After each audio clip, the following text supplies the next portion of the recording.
इस वीडियो में मैं आपको शॉर्ट नोट समझाया हुआ हूँ मोशन इन 1D का। सो आई होप आप लोगों को समझ आएगा, और जो पार्ट नहीं समझ आता है मुझे कमेंट सेक्शन में पूछ सकते हो, या फिर मेरे टेलीग्राम चैनल पे भी आके पूछ सकते हो। मैं वहाँ पे आप लोगों को आपका डाउट सॉल्व कर दूंगा शॉर्ट नोट से रिलेटेड। ठीक है। और यार अगर कोई कॉन्सेप्ट नहीं पता तुम्हें मोशन इन 1D का, तो यार मैं सजेस्ट करूँगा कि चैट जीपीटी से जाके पढ़ लो मोशन इन 1D का ऑल कॉन्सेप्ट। चैट जीपीटी को ये प्रॉम्प्ट लिखना कि मुझे मोशन इन 1D का हर कॉन्सेप्ट अच्छे से समझा दो जो कि नीट 2025 में आएगा। ठीक है। उसके बाद वो तुम्हें अच्छे से सब कॉन्सेप्ट समझा देगा। ठीक है। उसके बाद मिलते हैं क्या कहते हैं दूसरे वीडियो में। पहले आप ये पूरा वीडियो देख लो। ठीक है। और इसमें बहुत अच्छे से मैंने ट्राई किया समझाने का। देखो यार सब फॉर्मूला ही है। ठीक है। तो फॉर्मूला में ज़्यादा कुछ समझाने का होता नहीं है। ठीक है। फॉर्मूला रटने का ही रहता है बहुत। देखो लेकिन समझना तो पड़ेगा। कॉन्सेप्ट समझोगे तो फॉर्मूला याद रखना ईजी हो जाता है। ठीक है। तो कॉन्सेप्ट समझो, उसके बाद ये शॉर्ट नोट्स आके देखो, शॉर्ट नोट्स यूज़ करो और स्कोर अपना इम्प्रूव करो टेस्ट सब में। ठीक है। मिलते हैं। अब आप लोग शॉर्ट नोट्स एंजॉय करो। तो यार मोशन 1D का अभी मैं आप लोगों को समझाने वाला हूँ शॉर्ट नोट्स। ठीक है। और इसका PDF मेरे टेलीग्राम चैनल पे मैंने अपलोड कर दिया है। ठीक है। तो चलो समझाते हैं। डिस्टेंस क्या होता है? डिस्टेंस होता है कि ऑब्जेक्ट कितना मूव किया है। ठीक है। टोटल डिस्टेंस जो होता है। डिस्प्लेसमेंट क्या होता है कि ऑब्जेक्ट का इनिशियल पॉइंट और फाइनल पॉइंट के बीच में जो शॉर्टेस्ट डिस्टेंस होता है उसको हम लोग डिस्प्लेसमेंट कहते हैं। सर्कुलर पाथ पे आ जाते हैं। सर्कुलर पाथ वाला केस पे क्या होता है? डिस्टेंस का फॉर्मूला होता है 2r sin θ/2 और डिस्प्लेसमेंट का फॉर्मूला होता है r θ। ये थीटा एंगल है। ठीक है। ये मतलब initial position to final position के बीच में जो एंगल क्रिएट हो रहा है सेंटर में, वो है थीटा। अब स्क्वायर केस में आ जाते हैं। तो नीट में इतने कम दिन रह चुके हैं कि आपको पर चैप्टर 200 से 300 क्वेश्चन प्रैक्टिस करने का टाइम नहीं है। ठीक है। तो मैं क्या कर रहा हूँ, मैंने क्या किया है, मैंने एक बैच ज्वाइन किया है जिसका नाम है अभ्यास बैच। तो इस बैच में मुझे क्या मिल रहा है कि मुझे पर chapter 75 to 100 high yield question मिल रहे हैं। अब ये हाई यील्ड क्वेश्चन क्या है? ये वैसे क्वेश्चन है जो कि मतलब नीट में आने के चांस बहुत है। ये एनसीईआरटी एग्जाम्पलर के क्वेश्चन है। ठीक है। ये PYQs हैं और ये री नीट के क्वेश्चन है। ये कोविड में जो नीट किया गया था उससे क्वेश्चन है। मणिपुर वाला क्वेश्चन है, जो मणिपुर में नीट किया गया था, री नीट किया गया था, उसका क्वेश्चन है। ठीक है। झज्जर के क्वेश्चन है। तो ये सारे बहुत हाई यील्ड क्वेश्चन हैं जो कि नीट में आने के चांस बहुत हैं। तो ये वो सब क्वेश्चन है 75 to 100 क्वेश्चन। और यार सारे क्वेश्चंस के तुम्हें वीडियो वाले सॉल्यूशन मिल जाएंगे। ठीक है। और तुम्हें टेक्स्ट वाले सॉल्यूशन भी मिल जाएंगे। और बस 75 to 100 क्वेश्चन में अगर कर लूंगा तो मेरे चैप्टर स्ट्रांग हो जाते हैं। ये इतने हाई यील्ड क्वेश्चन हैं। और तो और यार अगर अभी इनरोल करोगे ना, PYQ मार्क्ड एनसीईआरटी मिल जाएंगी। मतलब PYQ किस एनसीईआरटी के लाइन से आया है वो भी तुम्हें पता चले। और यार तुम्हें कस्टम अभ्यास फीचर मिलेगा। उसमें क्या है कि तुम अपने से सिलेक्टेड चैप्टर्स के तुम हाई यील्ड क्वेश्चन प्रैक्टिस कर सकते हो। मान लो तुम्हें बायोलॉजिकल क्लासिफिकेशन करना है या सेल वाला चैप्टर करना है, तो तुम वो दोनों सिलेक्ट कर लो, उसके हाई यील्ड क्वेश्चन तुम कर सकते हो। तुम्हें इतने सारे फीचर्स मिल रहे हैं। और यार सबसे इंपॉर्टेंट बात, ये जो बुक्स है ये सिर्फ 500 ही छपे हैं। ठीक है। सिर्फ 500 स्टॉक्स है ये सब बुक का। ठीक है। तो अगर ये जब ये स्टॉक खत्म हो जाएगा उसके बाद अगर कोई अभ्यास बैच इनरोल कर रहा है तो उसको ये बुक नहीं मिल पाएगा फ्री में। और जो बच्चा 1000 के अंदर रैंक ला रहा है उसको 10,000 रुपीज कैश मिलेगा, और जो 500 के अंदर रैंक ला रहा है उसको 20,000 रुपीज कैश मिलेगा। हाँ, तो स्क्वायर केस वाले में अगर हम लोग देखें डायगोनली अगर डिस्प्लेसमेंट निकालें, ठीक है, तो हम लोग का अगर साइड का लेंथ b है तो हमारा डायगोनल का लेंथ हो जाएगा √2b। ठीक है। और अगर क्यूब वाले में अगर डायगोनली हम लोग निकालें with cube having side b, तो उसमें हमारा जो a हो जाएगा वो हो जाएगा √3b। ठीक है। डायगोनल डिस्प्लेसमेंट जो होता है। ठीक है। अब average speed in time interval, अब इस वाले टॉपिक पे आ जाते हैं। तो अगर एवरेज स्पीड, ठीक है, एवरेज स्पीड का फॉर्मूला क्या होगा? v1t1 plus v2t2 by t1t2। ठीक है। अगर यहाँ पे t1 और t2 सेम हो गया, मतलब t1 is equal to t2 हो गया, जो कि मैंने यहाँ लिखा, if t1 is equal to t2 then velocity of average velocity means v1 plus v2 by 2। ठीक है। ऐसे करके अब average speed in distance interval, ठीक है, average speed in distance interval में क्या हो जाएगा कि वेलोसिटी का एवरेज क्या हो जाएगा? x1 plus x2 divided by x1 by v1 plus x2 by v2। ठीक है। अगर मेरा x1 is equal to x2 हो गया, ठीक है, कि मतलब मेरा जो सेम डिस्टेंस ट्रैवल किया गया है, ठीक है, जैसे कि मान लो 5 मीटर में वेलोसिटी v1 था और दूसरे 5 मीटर में वेलोसिटी v2 था। ठीक है। तो उस केस में डिस्टेंस तो मेरा दोनों सेम हो गया, 5-5 मीटर ही दोनों ट्रेवल किया है, भले उसमें वेलोसिटी डिफरेंट था। तो उसका फॉर्मूला हो जाएगा 2v1v2 बाय v1v2, ठीक है, बाय v1 प्लस v2। हाँ, तो अब यहाँ पे इंस्टेंटेनियस वाले स्पीड पे आ जाते हैं। इंस्टेंटेनियस स्पीड का क्या मतलब होता है कि उस मोमेंट पे ऑब्जेक्ट की क्या स्पीड रही होगी, तो उसको हम लोग differentiation of x by d t निकालते हैं। तो मतलब differentiation of distance with respect to time करके हम लोग इंस्टेंटेनियस स्पीड निकाल सकते हैं, ठीक है। और इंस्टेंटेनियस एक्सेलरेशन कैसे निकाल सकते हैं? हम लोग क्या कर सकते हैं कि यहाँ पे हम लोग वेलोसिटी को डिफरेंशिएट कर सकते हैं विथ रिस्पेक्ट टू टाइम, या डबल डिफरेंशिएशन कर सकते हैं पोजीशन का विथ रिस्पेक्ट टू टाइम, तो हमारा एक्सेलरेशन निकल जाएगा। उसका एक और फॉर्मूला होता है एक्सेलरेशन का, v d v by d T, ठीक है। ये वाला भी फॉर्मूला बहुत इंपॉर्टेंट है, ठीक है, कभी कभी ये फॉर्मूला भी काम आ जाता है, तो इसको भी याद रखना, इसको छोड़ना मत।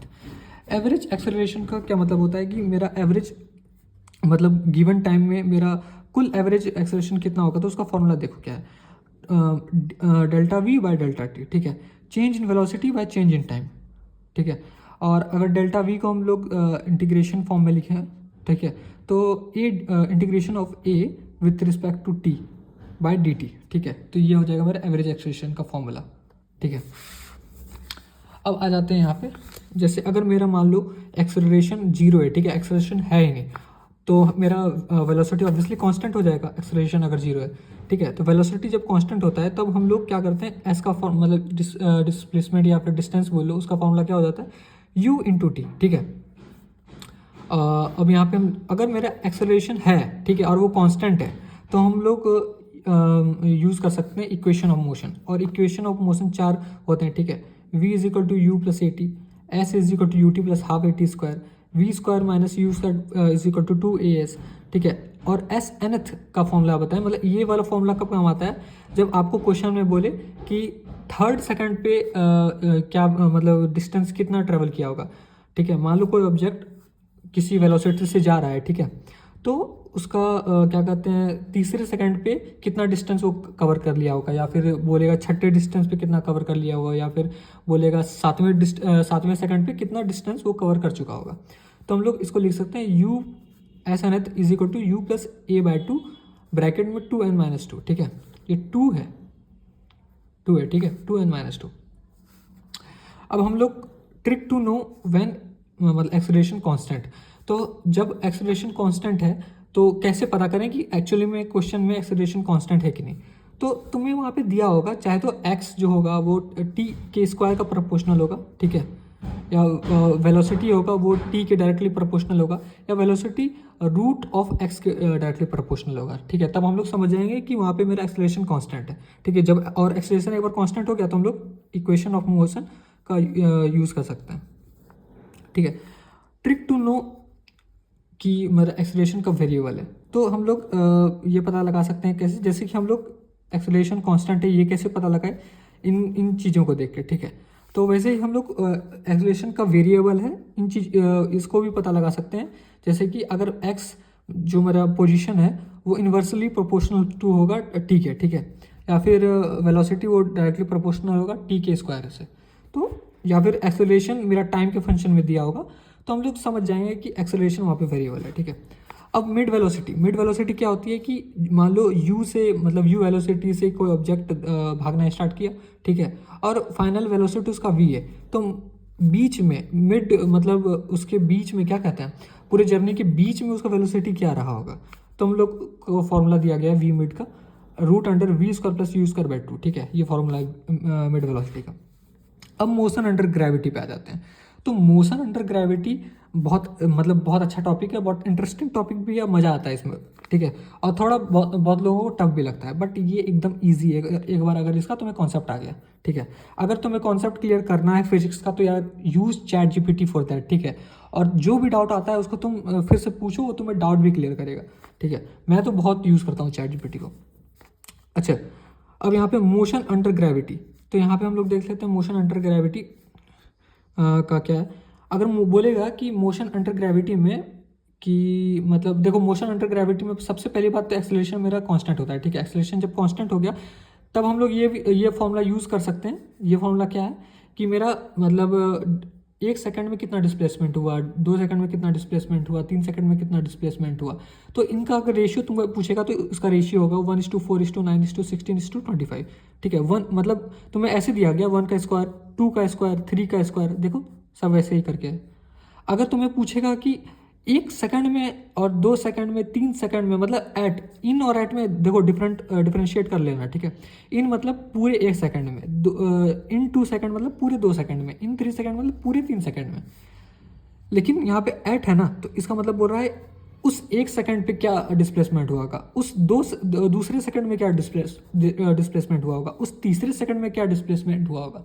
ठीक है, तो उसका जो रेशियो हो जाएगा 1:3:5:7:9, ये ऑड नंबर में चलता है। ठीक है, और ये तुम्हारा नेचुरल नंबर का स्क्वायर में चलता है। ठीक है, चलो अब स्टॉपिंग डिस्टेंस का फॉर्मूला देख लो, u²/2 है, ये तो बहुत ईजी याद रख लेना। ठीक है, अब ग्राफ देखते हैं, graph of motion under gravity. तो graph of motion under gravity का यहाँ देख लो, सब ग्राफ तुम एक बार देख लेना, अच्छे से समझ लेना। जैसे v/t का जो ग्राफ है यहाँ पे एकदम स्ट्रेट लाइन है, v=gt, a/t, ए कांस्टेंट है मेरा टाइम के साथ, तो ये देखो एकदम सीधा रह गया। अब s जो है मेरा t के स्क्वायर का प्रोपोर्शनल है, तो ऐसे हो गया, और v मतलब मेरा h के रूट के प्रोपोर्शनल है, तो ऐसे हो गया। ठीक है, तो ये सब ग्राफ तुम लोग देख लेना थोड़ा सा, क्योंकि टेस्ट में आते हैं और एग्जाम में भी आ सकता है। अब मोशन अंडर ग्रेविटी का फॉर्मूला देख लो, जैसे टाइम ऑफ फ्लाइट का फॉर्मूला देखें तो √2h/g, वेलोसिटी एट ग्राउंड तो √gh। ठीक है, ये सब फॉर्मूला याद रखना। Motion under gravity from ground to ground. ठीक है, तो ये motion under gravity from ground to ground बोल रहा है कि जैसे कि अगर मैंने ज़मीन से कोई चीज़ को हवा में फेंका, जैसे मैंने ज़मीन से बॉल को हवा में फेंका फिर वापस ज़मीन पे आ गया, तो उस वाले केस में मेरा मैक्सिमम हाइट क्या अटेन किया हो सकता है। ठीक है, तो हम लोग देखेंगे u²/2g।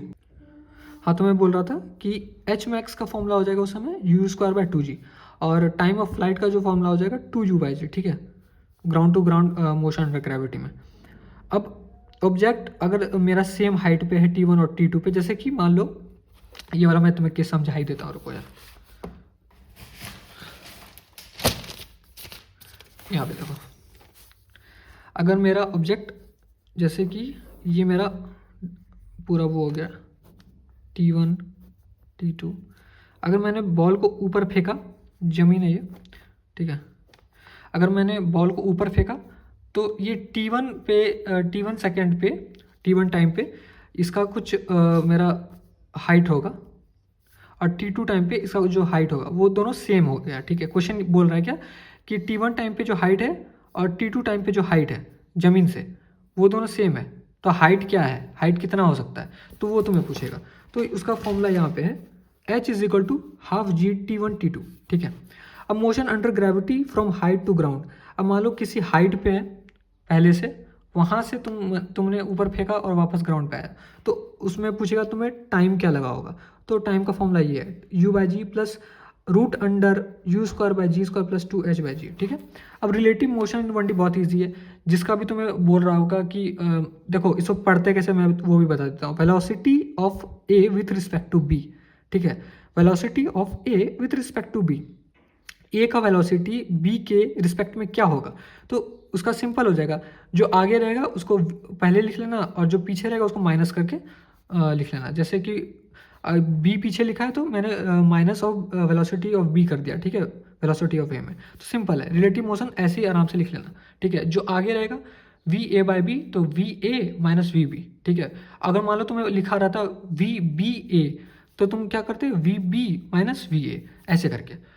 तो यार बस इतना ही था मोशन इन 1D का शॉर्ट नोट्स, और इतना भी याद कर लोगे तो तुम्हारा 80% टू 90% क्वेश्चन, 95% इवन तुम लोग क्वेश्चन सॉल्व कर पाओगे विद दिस शॉर्ट नोट्स। ठीक है, और कुछ कुछ बहुत माइन्योर चीज़ें जो कि कॉन्सेप्चुअल रहते हैं, ठीक है, वो तुम्हें कॉन्सेप्ट सीख के ही अप्लाई करना पड़ेगा क्वेश्चन में, उसका तो कुछ नहीं किया जा सकता। बट हाँ, शॉर्ट नोट्स में जितने फॉर्मूले हैं मोशन इन 1D में वो तुम्हें बता दिया, जितने काम के फॉर्मूले हैं। नहीं तो ऐसे तो बहुत सारे फॉर्मूले जो काम भी नहीं आते, बट जो काम के फॉर्मूले मैं वो तुम्हें बता दिया। ठीक है, इसका PDF मेरे टेलीग्राम चैनल पर मिल जाएगा, वहाँ जाके देख लेना, डाउनलोड कर लेना और यूज़ कर सकते हो। ठीक है, और ठीक है, तो मिलता हूँ नेक्स्ट वीडियो में, तब तक के लिए बाय बाय।